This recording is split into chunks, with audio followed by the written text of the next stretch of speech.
Assalamualaikum warahmatullahi wabarakatuh. A'udzu billahi minasyaitonir rajim. Alhamdulillahi rabbil alamin wassalatu wassalamu ala asyrafil anbiya'i wal mursalin wa ala alihi wa sahbihi ajma'in. Allahumma anfa'na bima 'allamtana wa 'allimna ma yanfa'una wa zidna 'ilma. Subhanaka la 'ilma lana illa ma 'allamtana innaka antal alimul hakim. Allahumma amin. Alhamdulillah, syukrun lillah kita dapat bersama-sama bagi meneruskan pengajian tadabbur. Itulah siri tadabbur surah Al-Mulk, surah 67 berdasarkan kepada buku Kerajaan Allah. Tuan-tuan perempuan yang memiliki buku bolehlah buka di halaman 71. Tuan-tuan perempuan, dalam kuliah lalu kita menceritakan kisah bagaimana Allah menguji Qarun.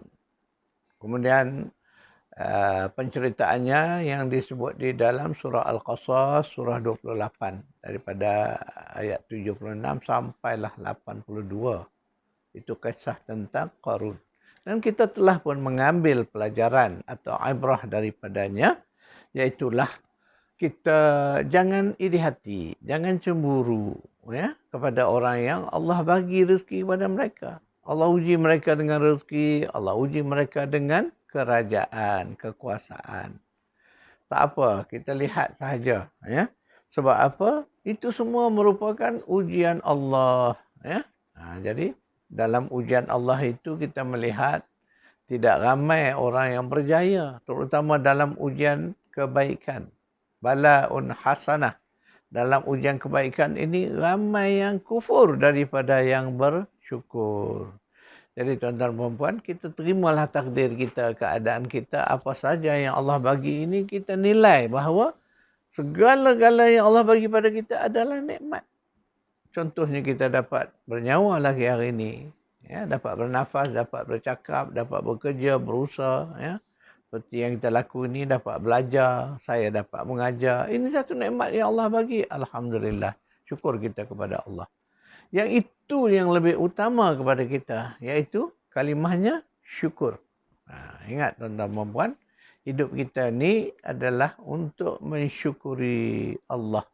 Sebab itulah dalam solat kita memulakan kalimahnya Alhamdulillahirrabbilalamin.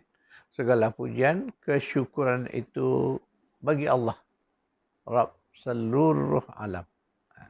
Kita diajar hidup bersyukur. Jadi ketika mana kita melaksanakan salat 5 waktu sehari semalam, sudah pasti kita akan mengungkapkan kalimah syukur tidak kurang daripada 17 kali. Ketika kita membaca surah Al-Fatihah, kita akan mulakan dengan Alhamdulillah. Syukur kepada Allah. Pujian itu adalah pujian kesyukuran. Jadi ingat. Dan kita kena selalu sadar bahawa hidup kita ini, jika kita hendak mengangkat nilai hidup kita ini dengan sangat mudah. Syukur. Alhamdulillah. Ya, bangun pagi. Alhamdulillahillazi ahyana ba'dama amatana wa ilaihin nusyur. Dapat makan. Alhamdulillah. Syukrunillah. Alhamdulillahillazi at'amana wa syaqana wa ja'alana muslimin. Sebutan itu semua adalah sebutan kesyukuran. Kita biasa amalkan. Cuma sekarang kita kena sentiasa sadar bahawa apa yang kita lakukan ini adalah kesyukuran. Lafaz syukur kita kepada Allah Subhanahu wa ta'ala. Kembali kepada kisah Qarun itu, inilah kita melihat bahawa dalam dunia ini, dalam kehidupan ini, kenyataannya ramai orang yang sangat kagum dengan nikmat-nikmat Allah. Ialah siapa yang tak suka ketika Allah bagi kelebihan dari segi rezekinya, kelebihan dari segi kesehatannya, kelebihan dari segala sudutlah kehidupan ini. Semua orang akan merasa senang dan berkehendak. Ya? Mempunyai impian untuk memperolehi segala-gala nikmat hidup ini. Tak kata siapa saja, kerana itulah sifat kita sebagai manusia. Namun begitu kita kena ingat, ya, kita orang yang beriman, Allah mengingatkan bahawa dalam segala apa bentuk yang Allah bagi ini, semuanya ujian. Sama ada dalam bentuk ujian keburukannya, balaun sayyi'ahnya, dan sama ada ia dalam bentuk balaun hasanah, ujian kebaikan. Dan yang kita takut ini, inilah dia ujian kebaikan. Karena ujian kebaikan ini menyebabkan ramai orang yang gagal, kecundang ketika diuji Allah. Jadi sebab itu kita jangan rasa ya kita melihat orang gagal, kita belum dicuba. Kalau kita dicuba Allah dengan nikmat, ya, dengan jawatan yang besar, dengan kekayaan yang banyak, belum tentu lagi kita berjaya ya menempuh ujian itu. Jadi sebab itulah kita bersyukurlah dengan apa yang Allah bagi pada kita. Syukur. Itulah yang paling berharga itu tadi. Walaupun nikmat tu sedikit, syukur tu lebih besar. Yang itu yang perlu. Tak guna kalau nikmat yang banyak, tapi kufur yang lebih. Tak ada nilai lah. Nikmat yang Allah bagi itu, dia akan berubah daripada nikmat menjadi istidraj. Dan itulah yang banyak terjadi kepada kita. Jadi Al-Quran menyebut ini. Ini yang disebut sebagai nilai-nilai psikologi. Ini hebatnya Al-Quran, tuan-tuan dan puan. Saya melihat Quran ini banyak memberi pesan-pesan psikologi. Jadi kita lihat ni satu ayat yang saya akan baca. Ayat dari surah 89. Ayat 15 hingga 16. A'udzubillahi minasyaitonirrajim. فَأَمَّا الْإِنسَانُ إِذَا مَا ابْتَلَاهُ رَبُّهُ فَأَكْرَمَهُ وَنَعَمَهُ فَيَقُولُ رَبِّي أَكْرَمَنِ وَأَمَّا إِذَا مَا ابْتَلَاهُ فَقَدَرَ عَلَيْهِ رِزْقَهُ فَيَقُولُ رَبِّي أَهَانَنِ. Dan adapun manusia itu ketika mana Tuhan mengujinya lalu dimuliakannya dan diberinya kesenangan, maka dia akan berkata, Tuhanku telah memuliakan aku. Adapun apabila Allah mengujinya lalu membatasi rezekinya, maka dia berkata, Tuhanku menghinaku. Jadi kita baca ayat ini, saya rasa sangat tersentuh. Itulah perangai manusia. Itulah sikap manusia, majoritinya. Ketika mana dia dapat nikmat, maka dia rasa diri dia dimuliakan Allah. Kan? Ketika mana Allah uji sedikit, Allah sempitkan rezeki, maka dia rasa apa? Dia kata Allah dah hina aku. Inilah yang terjadi di fikiran kita. Sebab tu saya kata ayat ni ayat psikologi manusia. Ya, ramai orang yang berpendirian mengambil sikap sedemikian. Ya, bila dapat Allah bagi nikmat, dia rasa Allah sayanglah kat dia tu. Allah muliakan dia. Itu yang silapnya. Jadi apakah kerana Allah bagi kerajaan yang besar kepada Fir'aun, Allah bagi harta yang banyak kepada Qarun, apakah ia suatu kemuliaan Allah kepada mereka? Mari kita melihat balik. Apakah sedemikian? Tidak. Kerana sebagaimana yang kita dah belajar dalam kuliah-kuliah yang lalu, segala nikmat yang dia rasa nikmat tadi adalah ujian Allah. Jadi dia belum tentu berakhir menjadi nikmat. Sebaliknya dia jadi apa, tuan-tuan dan puan? Ya, menjadi istidraj. Itulah yang berlaku pada Fir'aun. Itulah yang terjadi kepada Qarun. Akhirnya Fir'aun mati lemas. Habis kehidupannya dengan su'ul khatimah. Pengakhiran yang sangat buruk pada dia. Sama juga dengan Qarun. Dibenam ke dalam bumi dengan harta, dengan rumah, kekayaannya habis dibenamkan. Mana ia telah menerima hukuman seksaan di dunia. Su'ul khatimah. Kesudahannya sangat buruk pada Qarun.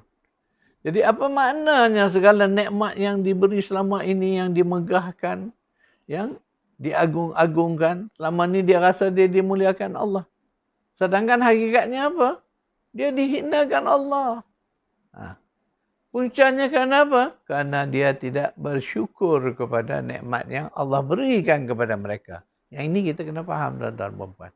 Dalam hidup kita ini situasinya sama. Jadi kita nak mengambil sikap yang mana satu. Jadi kita orang beriman, Yang berpegang kepada Al-Quran, Al-Quran dah pandu kita. Tunjukkan jalan mana. Iaitulah Allah kata, kamu hendaklah bersyukur. La in syakartum la azidannakum. Allah kata, sekiranya kamu itu bersyukur, aku pasti akan tambah lagi nikmat. Jadi kita merasakan tambahan nikmat itu dari segi mana? Dari segi ketenangan jiwa kita. Ketenangan hati kita. Walaupun kita dapat sedikit rezeki yang Allah bagi, tapi nikmat yang kita rasakan, Masya Allah, sangatlah besar. Di situ kita merasa peningkatan nikmat. Itu yang dikatakan pertambahan itu ialah pada keberkatan rezeki. Kita lihatlah tuan-tuan perempuan, kita lihat sendiri. Berapa ramai orang yang kita lihat zahiriahnya dia dapat peroleh harta yang banyak, kekayaan yang banyak, tapi kesudahannya Masya Allah. Apa guna kita harta yang banyak tapi kesudahan kita masuk ke dalam penjara? Menerima hukuman di dunia.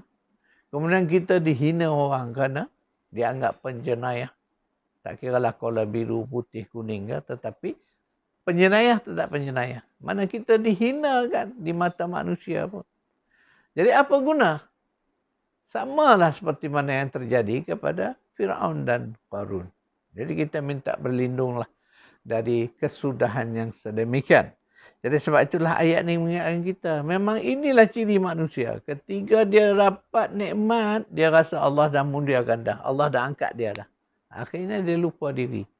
Sedangkan semua itu di sisi Allah tak ada makna. Allah nak uji. Liyabluwakum ayyukum ahsanu amala, Allah kata.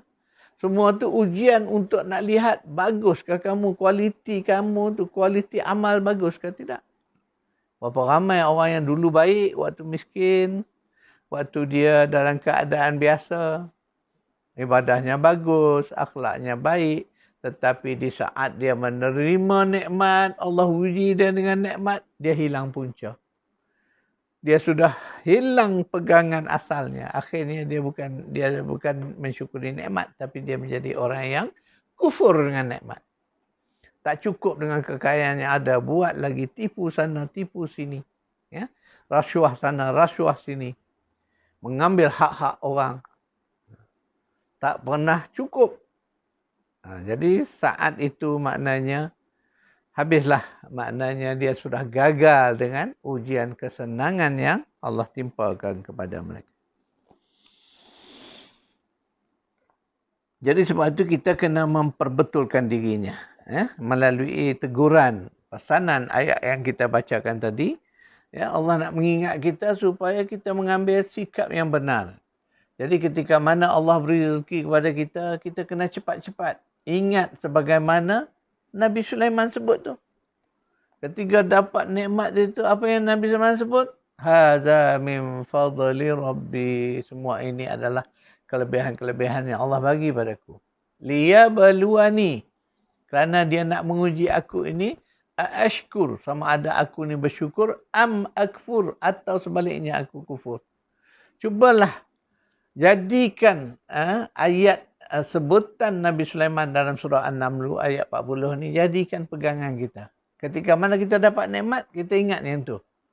Bila Allah bagi rezeki lebih, ingat tu. Hadza min fadli Rabbi liyabluwani ashkur am akfur. Ya? Semua ni Allah punya. Allah yang bagi kelebihan ini. Aku dapat kemewahan ini, aku dapat harta lebih, aku dapat kuasa lebih. Ini semua nikmat Allah bagi. Untuk apa? Supaya Allah nak uji aku ni, aku bersyukur ataupun aku kufur. Ketika mana kita ingat ayat ini, insya-Allah kita dijaga Allah. Mana kita tak akan lupa. Isu hari ni, orang yang dulu baik, kan, ada pendidikan agama yang bagus, belajar sekolah agama, tetapi akhirnya kesudahan bila diuji Allah dengan dua benda ni, kuasa dan harta ni, ramai yang kecundang, tuan-tuan perempuan. Itulah dianya. Kenapa? Dia tak letakkan apa yang disebut oleh Nabi Sulaiman tadi. Sebab tu kita belajar Al-Quran ni, tuan-tuan dan perempuan. Kita nak ambil pesan-pesan itu. Ambil jadi azimat pada diri kita. Kerana inilah yang akan menjaga kita. Kerana ketika mana kita sentiasa ingat bahawa segala yang ada ini ujian Allah, insya-Allah kita tak akan tergelincir. tuan-tuan dan puan, ya. Ujian kuasa, ujian harta ini sangat mudah merangsang hawa nafsu kita. Ingat tuan-tuan dan puan, kelemahan gigi kita ialah nafsu anil hawa. Hawa nafsu kita. Di saat itulah syaitan akan masuk. Di saat itulah syaitan akan mengalih perhatian kita kepada keseronokan duniawi. Ya, kalau kita nak hidup enjoy seronok, maka kita samalah dengan orang kafir. Maka dunia ini tempat untuk Allah sebut fa'umati'u qalilan. Tempat mereka nak berseronok, nak berenjoy dalam tempoh waktu yang terhad. Apakah kita orang beriman nak mengambil sikap sedemikian? Tak mungkin tuan-tuan dan puan. Kerana tempat kita bukan di sini. Tempat kita di sana nanti. Kerana kehidupan di sana Allah sebut wal akhiratu khairun wa abqa, ya. Akhirat itulah tempat yang terbaik kerana dia kekal abadi selama-lamanya. Sedangkan dunia ini walaupun seronok bagaimana, hebat bagaimanapun, ia adalah tempat yang sementara waktu sahaja. Sekarang itu kuliah kita, insya-Allah saya akan buatkan nota.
Sekarang itu kuliah kita, insya-Allah kita bertemu lagi pada kuliah yang akan datang.